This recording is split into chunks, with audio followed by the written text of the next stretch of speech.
On est au bout du monde. C'est incroyable. Pour moi, c'est un rêve de gosse. On prend le déluge depuis ce matin. Ah, donc la godasse, ça t'emmène à l'hôpital. Il faut manger. 2 ans et demi de préparation. Et ça y est, on y est. Bienvenue dans l'archipel de Las Perlas, sur l'île de Mogo Mogo.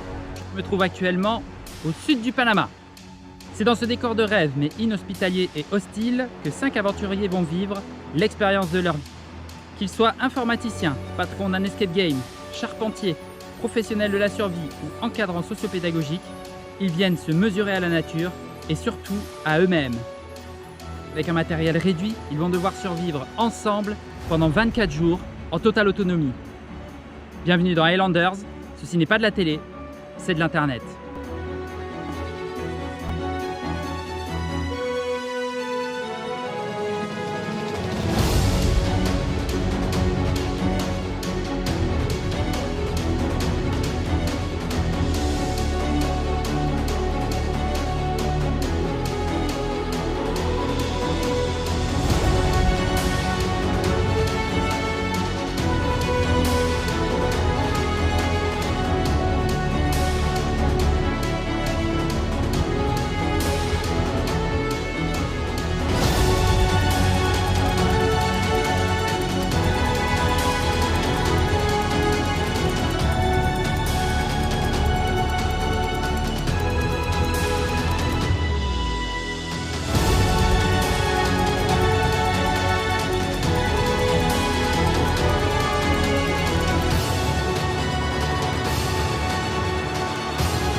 Bon ben voilà, nous sommes le 23e jour. Demain on s'en va, le boatman vient nous chercher avec son petit bateau, ici même sur l'île. Ces 3-4 derniers jours, il y a eu pas mal de tensions et de règlements de compte. Donc bon, on savait que humainement, à force ça allait devenir pesant.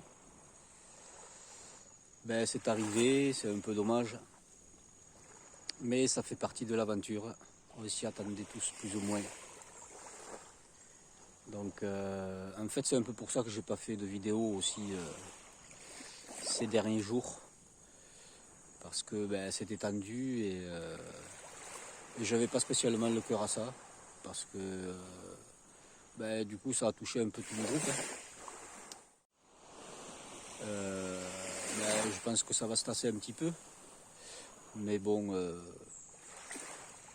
certaines choses qui ont été dites ont été assez profondes et même si ça se tasse, je pense que ça va laisser des blessures indélébiles. Jour 23. Ça y est, on est quasiment à la fin. On rentre demain. Demain est notre dernier jour.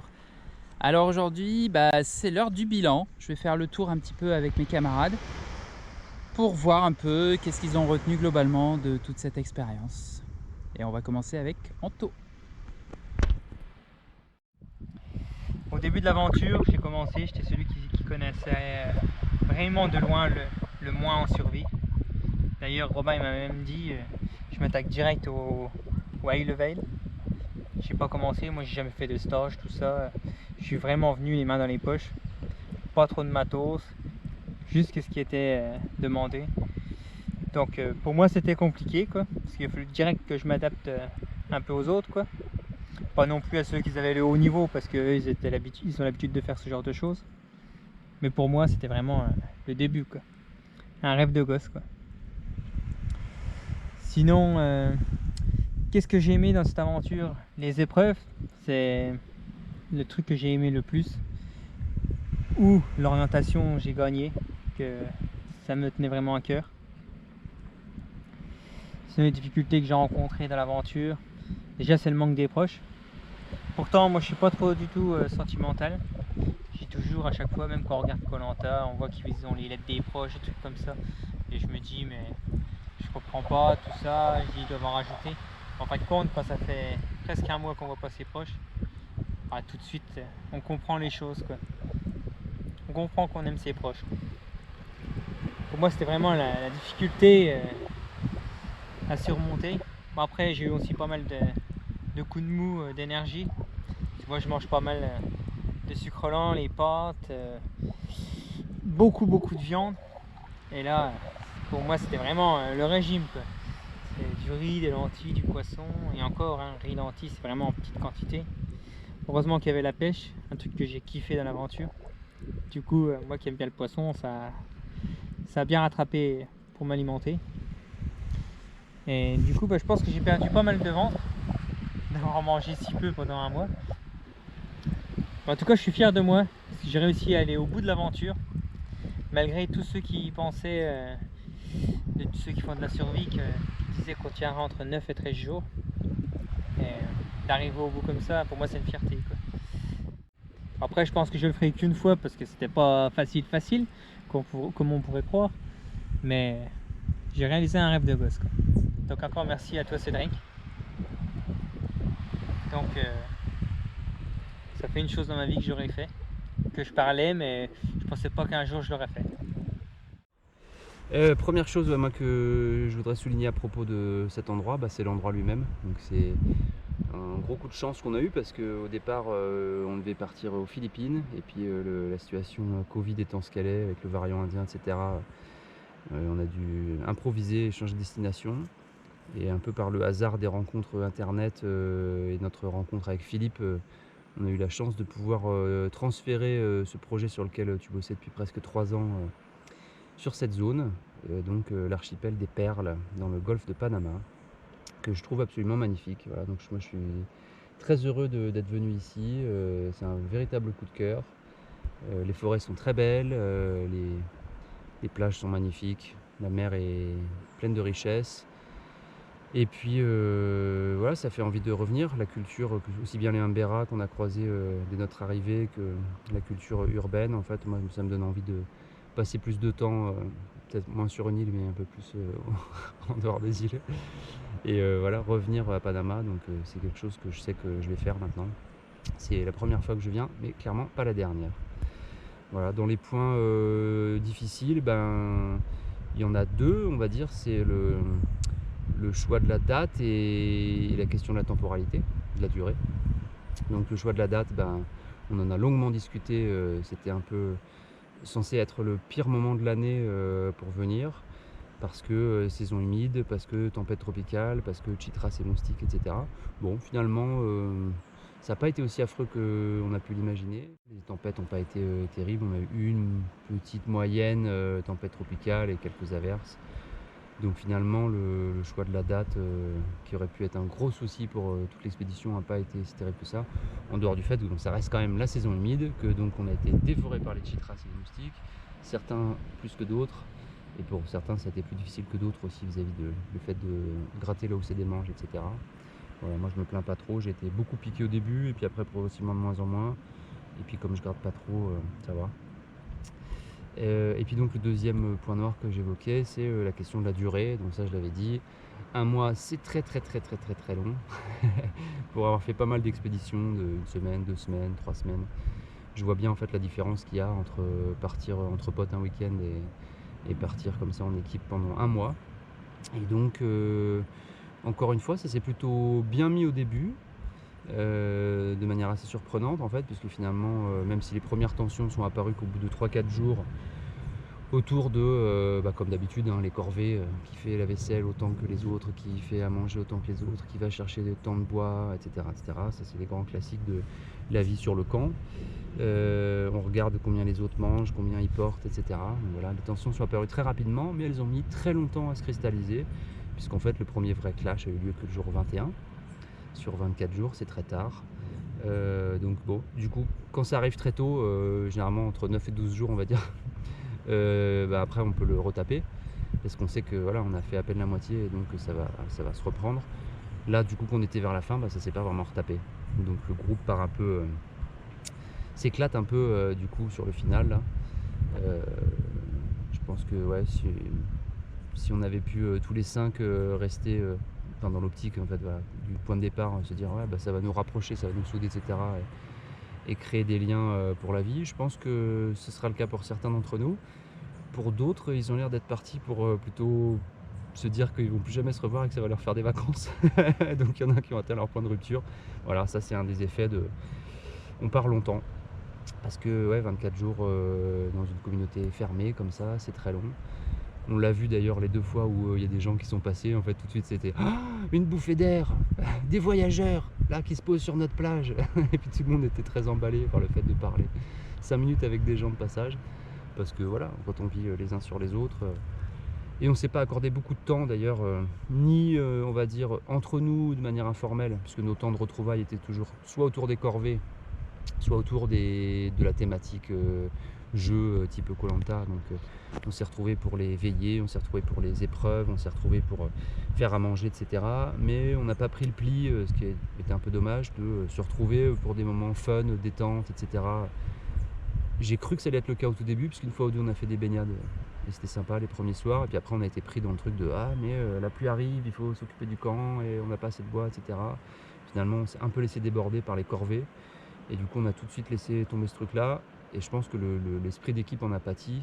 Et là à la fin on essaye, toi et moi déjà, de recréer un peu du lien. Et puis en fait ça marche pas trop parce que voilà, on a passé un point de non-retour. Et donc il y en a plusieurs qui n'ont pas vraiment envie de se réconcilier. Ils se disent juste bon, il reste 3 jours, on en finit. Et puis après chacun part de son côté. Voilà. Ça je pense que c'est quelque chose sur lequel on peut travailler en créant un peu des temps informels, comme je disais, voilà, des petites veillées off, des temps près du feu, des baignades ensemble, etc. Des choses qui ne sont pas tournées vers l'utile, mais qui sont tournées vers l'agréable. Et aussi en prévoyant des temps libres solo, ce qu'on n'a pas trop fait non plus, parce que ça a été très rare en fait que l'un d'entre nous se dise allez, je prends la demi-journée et puis je vais me promener, je vais prendre des photos, etc. On a tous eu des petits moments comme ça de 1/2 heure, 1 heure à faire des petites balades, mais finalement sur l'ensemble du séjour on n'a pas vraiment décroché, quoi. On a toujours pris tous les repas ensemble, etc., fait toutes les cordes ensemble. Et je pense que c'est ça aussi qui joue sur cette tension finale là, qui pèse sur 2-3 personnes dans le groupe. Voilà pour les points négatifs. Après pour revenir encore sur les choses que j'ai beaucoup aimées un peu plus en détail, puisque je dis voilà, le lieu est magnifique.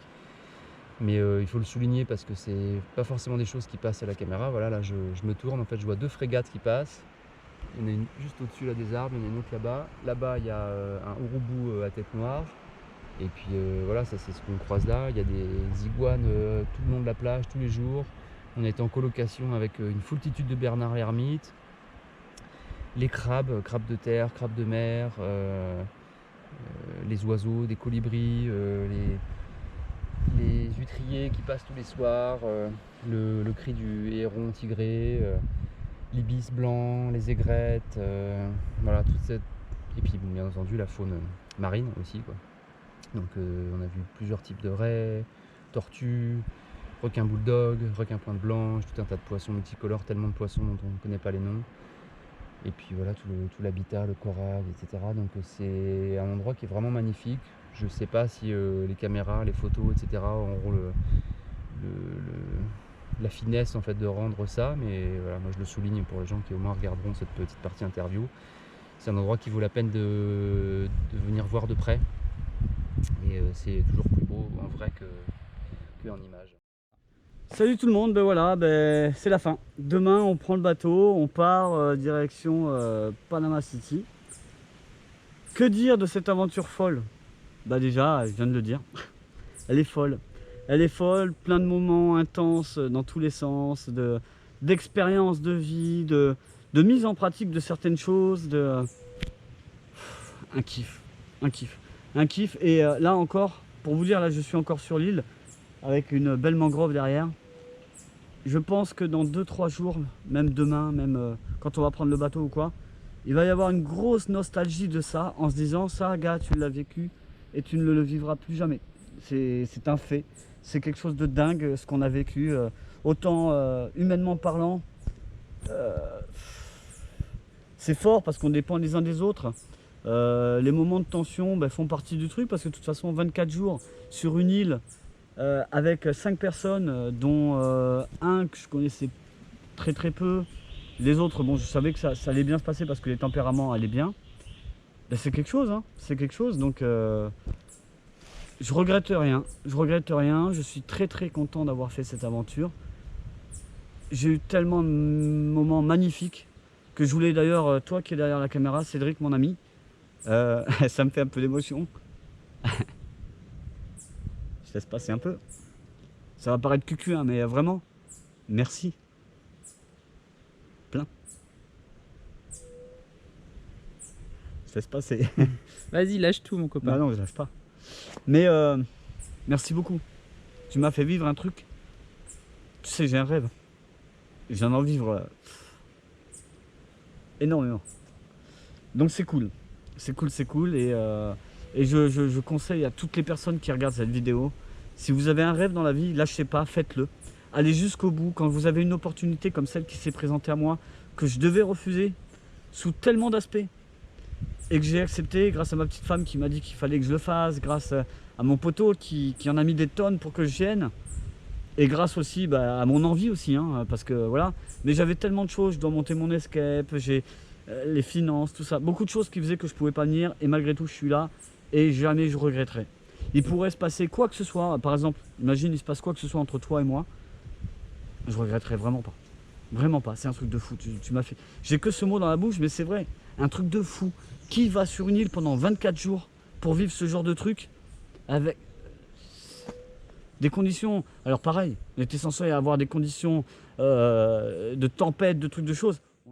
On a eu des temps de dingue, on a eu des animaux de partout, on a eu des expériences avec la végétation, avec tout, quoi. Enfin, même avec des locaux, même avec des touristes, on a eu des choses de fou.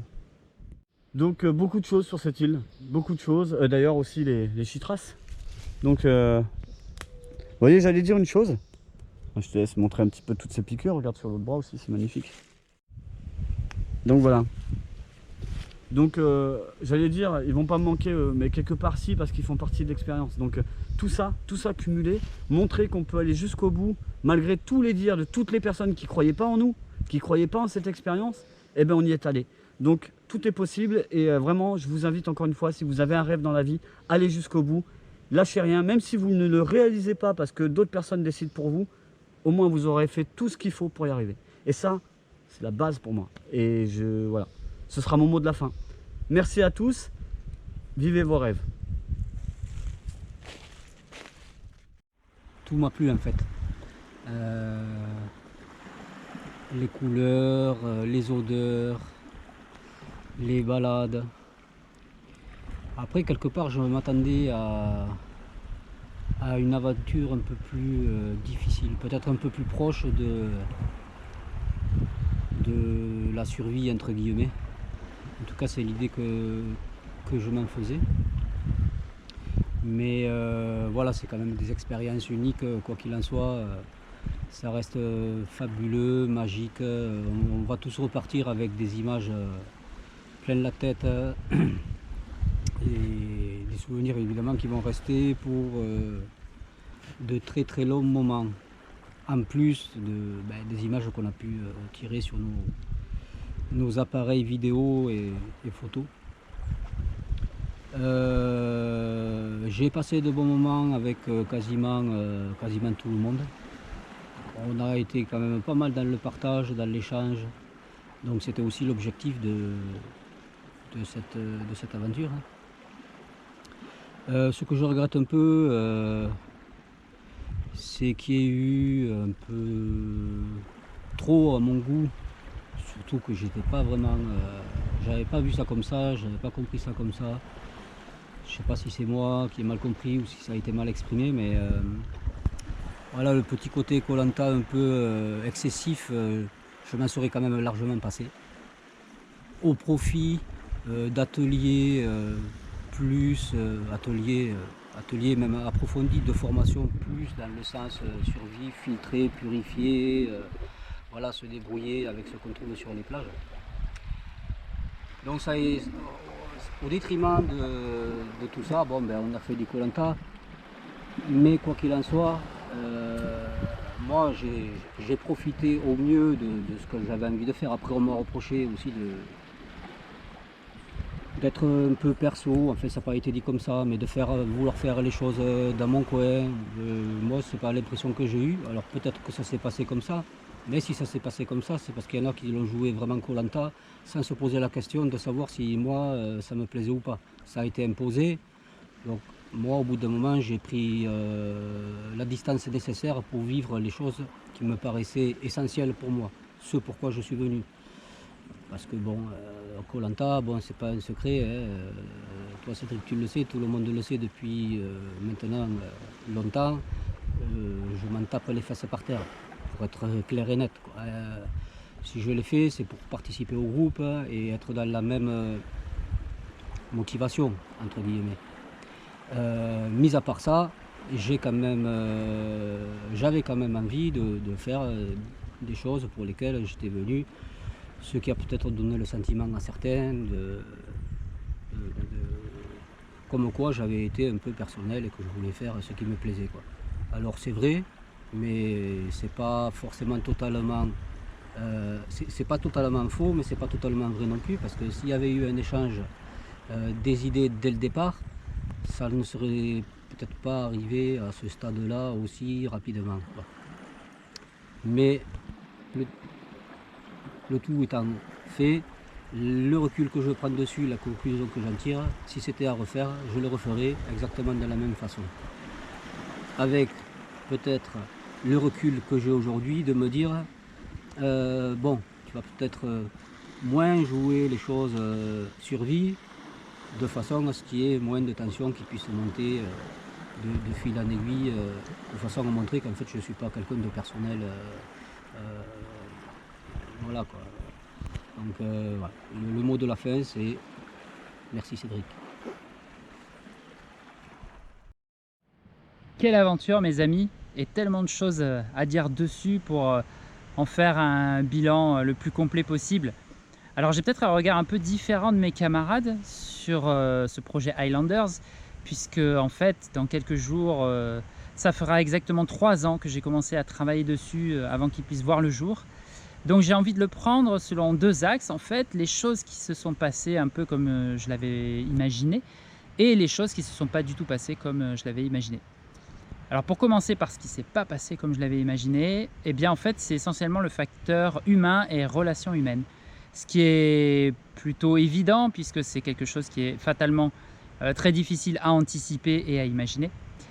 Quand j'ai fait cette aventure au tout début, eh bien Robin n'était pas encore de la partie. Et donc j'étais parti dans l'idée de faire cette expérience poteau et poteau, donc avec Cyril, parce que je sais qu'on partage exactement la même passion, on a beaucoup d'envie tous les deux. Et donc je m'imaginais vraiment passer énormément de temps avec lui, profiter de toute cette complicité qu'on a ensemble et la vivre dans un environnement exceptionnel. Et puis en fait ça s'est pas vraiment passé comme ça, parce que y a eu une très belle complicité qui est née entre Cyril et Robin, et donc ils ont naturellement passé beaucoup de temps ensemble, et ce qui a fait que j'ai pas pu avoir cette relation que eux ont ensemble en fait. Je m'attendais à avoir moi cette relation avec lui, et ça s'est pas passé comme ça. Et pour autant j'en suis pas triste, parce que du coup ça a laissé de la place, pour autre chose, notamment mon binôme avec Anto qui a super bien fonctionné, alors que Anto est arrivé sur la fin du projet. C'est celui que je connaissais le moins, et en fait pour moi il venait, c'était bien, ça faisait une personne en plus, mais voilà, c'était pas grave. Et en fait le fait de ne pas avoir cette exclusivité justement avec Cyril, ça a permis de faire naître cette relation là avec Anto. Ça m'a permis aussi de consacrer un peu du temps à Alex, qui c'est vrai a un caractère un petit peu différent des autres personnages de cette aventure, et par moments je pense que ça a été bien que je puisse consacrer du temps avec lui. Donc vraiment aucun regret. En plus je suis très content pour mon poteau, parce que j'ai bien vu qu'il s'était éclaté dans cette aventure là. Je suis content qu'il ait pu profiter de cette relation avec Robin qu'il avait déjà entamé sur un stage précédent, donc c'est très bien pour eux.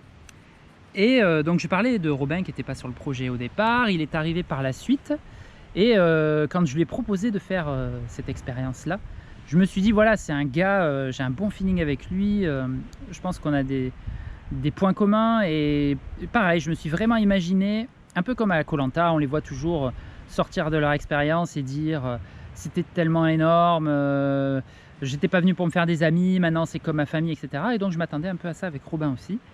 Et au final, ça s'est pas fait, un peu pour les mêmes raisons, parce que c'est vrai qu'il y avait cette forte cohésion entre Cyril et Robin, et puis parce qu'on s'est rendu compte à se côtoyer qu'on a certains comportements, lui et moi, que l'on n'arrive pas à comprendre l'un et l'autre. Donc il y a des choses, des fonctionnements qu'a Robin et que moi je ne comprends pas, même en essayant de me l'expliquer.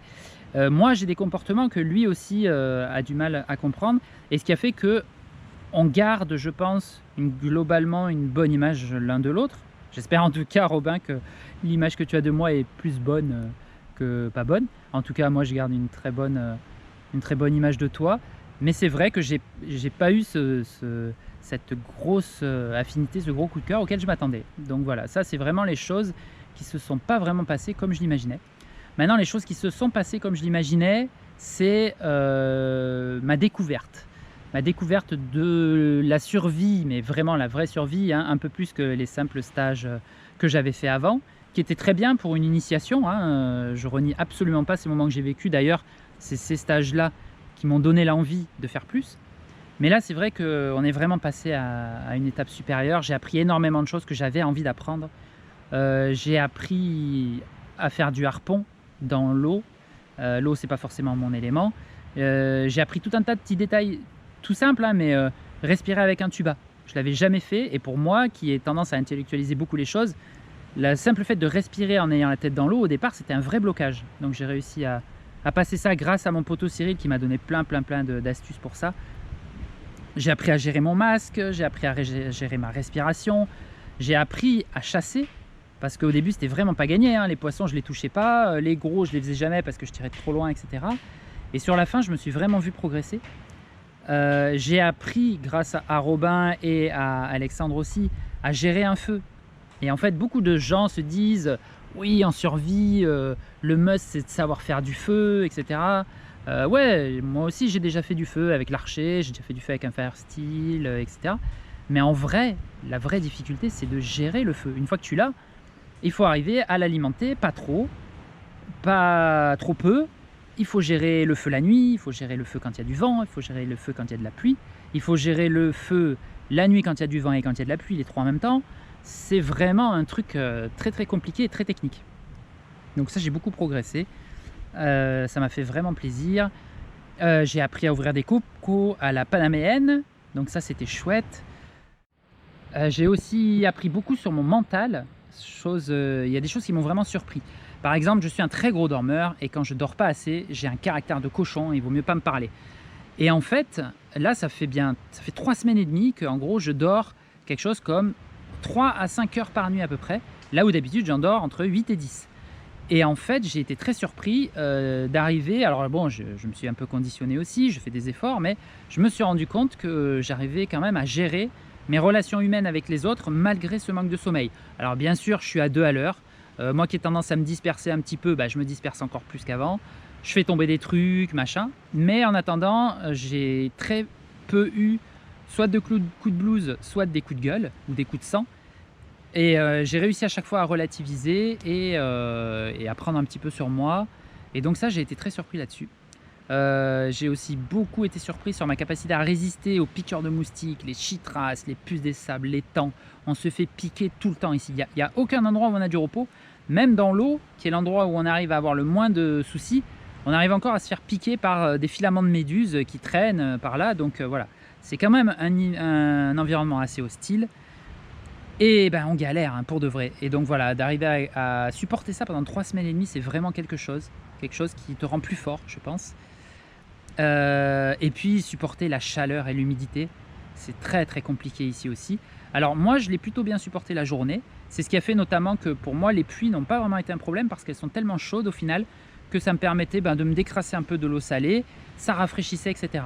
Par contre, la nuit, c'est ça qui a été trop compliqué. Et pourquoi je dors que 3-4 heures par nuit? C'est parce que j'ai tellement chaud qu'en fait, j'arrive pas à dormir. Et avec la chaleur, les piqûres de moustiques et de chytras se réveillent. Et donc, en gros, tu passes des heures et des heures et des heures à te gratter. Et pour moi, bah, une journée sur l'île, c'est x2 parce que j'ai quasiment une deuxième journée qui m'attend derrière, mais la nuit. Sauf que la nuit, bah, il fait nuit et tu peux rien faire quoi, à part regarder les minutes passer, te gratter que t'en peux plus. Et au final, ce qui m'a paradoxalement le plus aidé dans les nuits, c'est quand j'ai dû veiller le feu en fait. Parce que ça m'obligeait à avoir un rythme, je me levais toutes les heures, toutes les 2 heures selon la météo. Je m'activais pendant une demi-heure, 3/4 d'heure, 1 heure, et ensuite je retournais me coucher. Et parfois ça m'aidait à redormir une petite demi-heure en plus, etc. Donc voilà, autre découverte qui était vraiment pas mal sur cette aventure.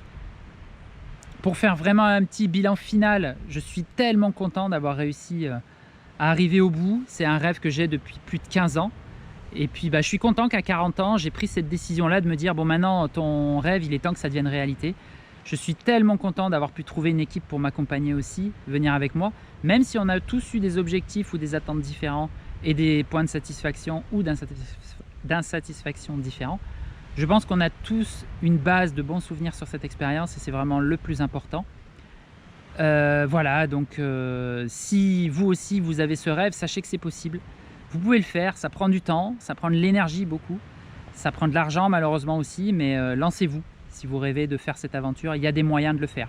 Trouvez des contacts sur internet, faites-le, c'est vraiment quelque chose qui vous enrichira pour le futur.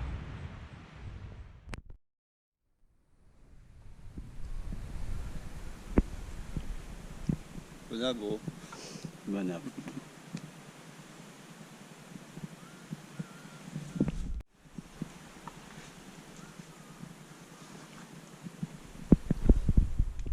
C'est la fin, tranquille dans le hamac, à regarder un petit peu ce qui se passe après les vagues. La vie est belle.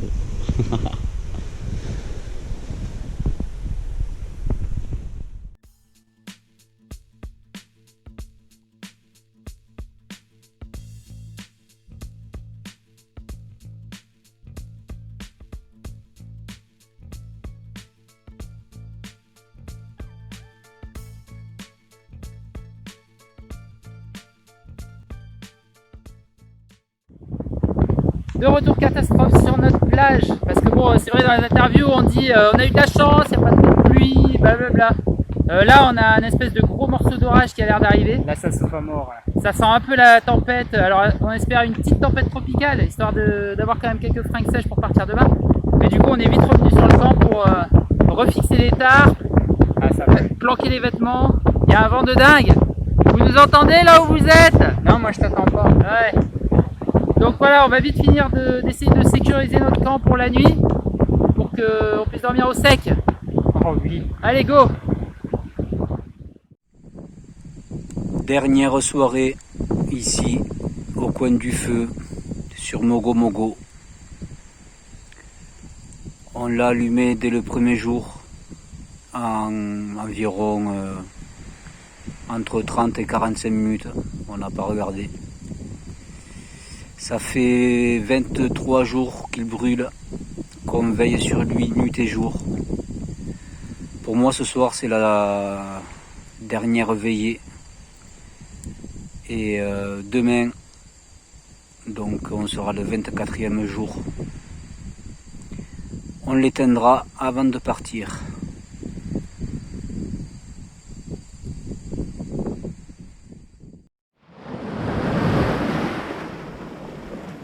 Bon bah on l'a eu, hein, notre orage tropical ou notre tempête tropicale, je sais pas trop là ce que c'était, mais c'était bien violent cette nuit. On a pris une flotte de malades, on a une marée incroyable qui vient jusque sous le fin fond de notre camp là-bas. On a pris la pluie pendant une grosse partie de la nuit avec un vent à décorner les bœufs qui s'arrêtait pas en fait, et du coup il collait les tarpes sur les hamacs, et quand deux tissus sont collés l'un contre l'autre, fatalement ça finit par traverser l'eau, hein. Donc l'eau a traversé la tarpe, puis le hamac, puis le duvet, puis les vêtements. Bref, on est trempé, il n'y a rien de sec alors qu'on avait essayé de tout garder au sec hier. Donc voilà, c'était une dernière nuit épique. Et là on va essayer de commencer à démonter le camp sous la marée. Donc avec de l'eau sous les pieds. Et puis dans quelques heures, le bateau viendra nous chercher, puis on rentrera en ferry ce soir à Panama City, où on sera bien content de retrouver un environnement sec, une douche, un vrai repas, la vie dont on a l'habitude quoi.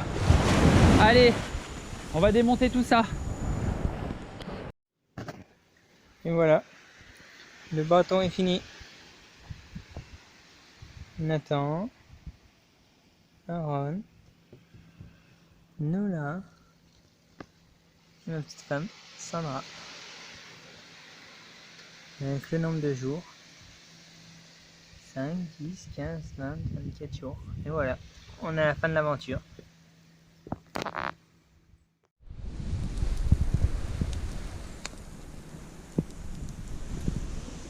Et c'est l'heure du départ.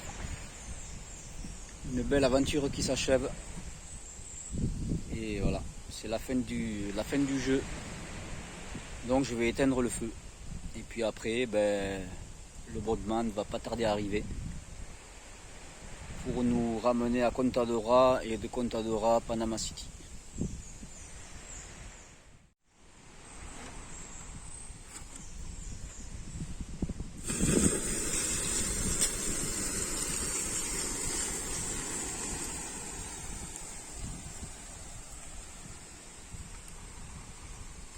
Voilà, on va laisser le foyer comme ça servira peut-être à quelqu'un. Et voilà, notre boatman est arrivé. C'est l'heure du départ. Et la flotte, tu la vides là? Bye bye Mogo Mogo. On est en train de charger toutes les affaires. Et direction Contadora pour prendre le ferry, puis Panama City. Vous dire au revoir. Mogo Mogo, and thank you for all the fish. Et merci pour les titras aussi. Et maintenant, enfin, on verse la dernière eau. Le reste de Symbolique. notre eau potable. Qu'on s'est échiné à collecter. Plus besoin. Allez, bye, j'ai des affaires à ranger moi. Ça y est, c'est fini. Retrouver la civilisation.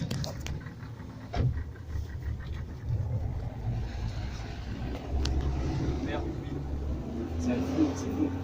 Je te dis, la nature nous dit au revoir en fait.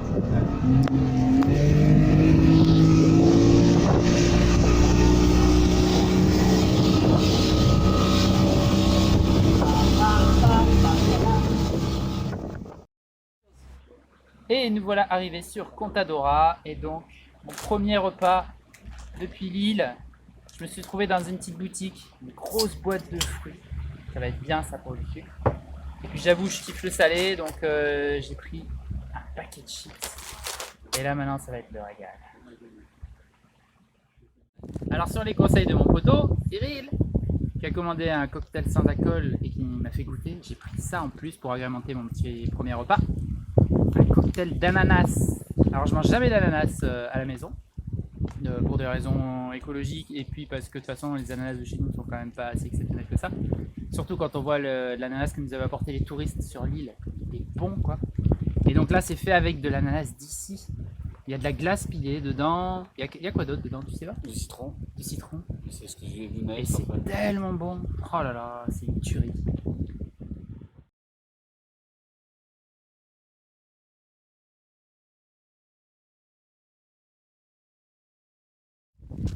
Bon alors les gars, qu'est-ce que vous faites?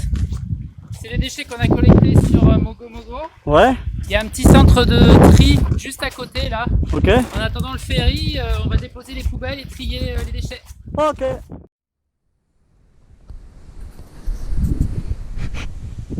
Avec ma copine. Ma copine la biche. Bonjour. Ça nous aurait fait un joli steak sur l'île. Non, je rigole. Je l'aurais pas mangé. Ça va la copine? Tu viens? Oui. Viens voir, viens dire bonjour. Bonjour. Bonjour. Et voilà, on l'a fait. On a survécu pendant 3 semaines et demie, 24 jours, sur une île déserte, en autonomie, tous les 5. Alors ils sont plusieurs à avoir dit que ce projet se ferait jamais, soit parce que c'est trop long, soit parce que c'est trop cher, soit parce qu'on allait s'ennuyer. J'ai eu des échos d'experts de survie qui ne nous donnaient pas 3 à 5 jours avant d'abandonner, soit parce que c'était la saison des pluies, soit à cause des chitras, soit à cause de disputes ou de conflits. Les plus optimistes nous donnaient 9 à 13 jours. Et ben voilà, ils pensaient tous que c'était impossible, nous on l'a fait. Alors je tiens à remercier en priorité Cyril, Anthony, Robin et Alex de m'avoir accompagné sur cette magnifique expérience. Je remercie aussi Philippe, notre fixeur au Panama, pour avoir géré la logistique ici. Merci aux Amberas de nous avoir reçus pendant 2 jours, de nous avoir ouvert les portes de leur village, de leurs coutumes, de leur culture. Merci aussi à Gertie, notre guide, un guide passionnant et passionné, une guide passionnante et passionnée. Merci également à Joël, notre barquero. C'est lui qui nous a emmenés et qui nous a ramenés sur l'île, mais c'est aussi lui qui était en charge de venir nous chercher si jamais on avait besoin d'une extraction. Merci à nos femmes et à nos enfants de nous avoir laissé partir pour vivre cette expérience extraordinaire. Merci à nos amis qui ont cru, qui nous ont poussés, qui nous ont encouragés. Merci aussi à Farid Maklouf qui m'a ouvert la voie, puisque c'est en voyant sa vidéo 40 jours sur une île déserte que je me suis dit qu'il fallait que moi aussi je réalise mon rêve. Tu as toujours répondu à mes questions, tu m'as encouragé et donc ça m'a vraiment beaucoup aidé. Merci aussi à Xavier Rosset pour tous tes encouragements et ton soutien tout au long de la préparation et après le retour de l'aventure. Merci à Digital Virgo ainsi qu'à son CE pour avoir participé au financement de cette expédition et c'est ce qui l'a rendu possible. Merci également à Amazonas qui nous a donné les hamacs et les tarpes qui étaient vraiment indispensables compte tenu de l'environnement où on allait, des moustiques et des chytras. Il est fort probable qu'on n'aurait pas pu faire l'aventure qu'on a fait si on n'avait pas eu ce matériel. Merci à vous encore une fois, merci particulièrement à Sven. Un grand merci anticipé à Fabien, Isabelle et toute la team. J'espère qu'on se verra très très bientôt. Et enfin, un merci à toi qui a regardé cette vidéo et qui a regardé peut-être toute la série jusqu'au bout. Si cette expérience t'a plu et que toi aussi tu rêves d'aventure, lance-toi, il faut vraiment le faire. C'est quelque chose qui reste gravé à vie. Et il ne faut surtout pas avoir de regrets, de ne pas avoir tout tenté pour y arriver, même si c'est difficile.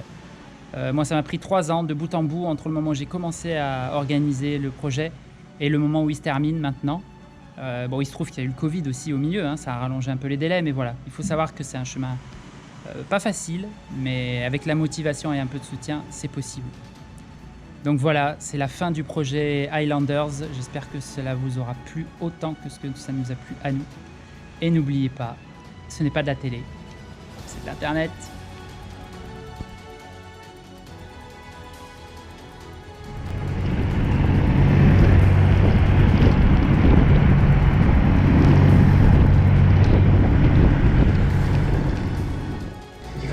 C'est bon, tu peux y aller, vas-y, monte. Alors normalement je crois que j'ai passé 73. D'accord. Et là, je suis perdu une fois. Vas-y, monte.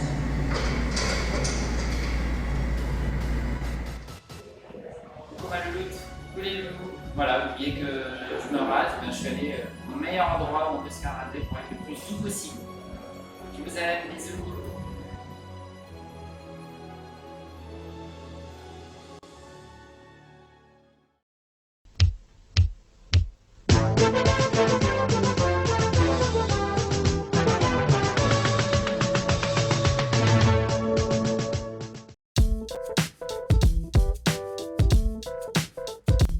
Salut à tous. La génération de nos parents et la nôtre ont largement participé à la surexploitation de nos ressources, à la dégradation de notre environnement ainsi qu'à la disparition de nombreuses espèces animales.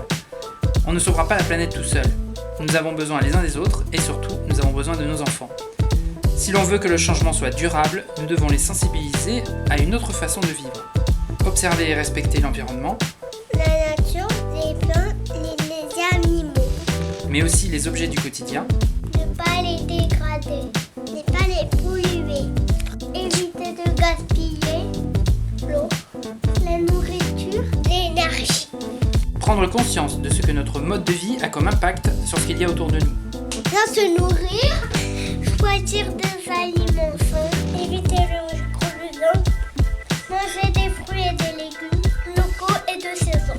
Apprendre à jardiner. Observer et respecter les autres. Partager ses choses, ses affaires, mais aussi ses idées. Donner ce tissu cercle. Récupérer et réutiliser ce qui peut et développer la culture de l'échange. Éviter de produire des déchets ou sinon les créer. Abandonner les produits industriels, nocifs, les engrais, les pesticides, les insecticides, et consommer sain, local, éthique et éco-responsable. Pour toutes ces choses, nous faisons de notre mieux au quotidien pour donner également l'exemple à suivre. Je m'appelle Raphaël, j'ai 6 ans. Je m'appelle Roger Creusot et demi. Alors nous, on est prêts. Et vous? Hey, si tu as aimé cette vidéo, n'hésite pas à la partager sur les réseaux sociaux. Mets un petit pouce en l'air aussi, ça fait toujours plaisir. Et puis si tu veux voir les autres vidéos de la chaîne, tu peux t'abonner en cliquant sur la petite cloche. Si tu as des questions ou des commentaires, n'hésite pas, ce sera l'occasion d'y répondre et de compiler tout ça plus tard dans une petite vidéo FAQ et réponse aux commentaires. A plus!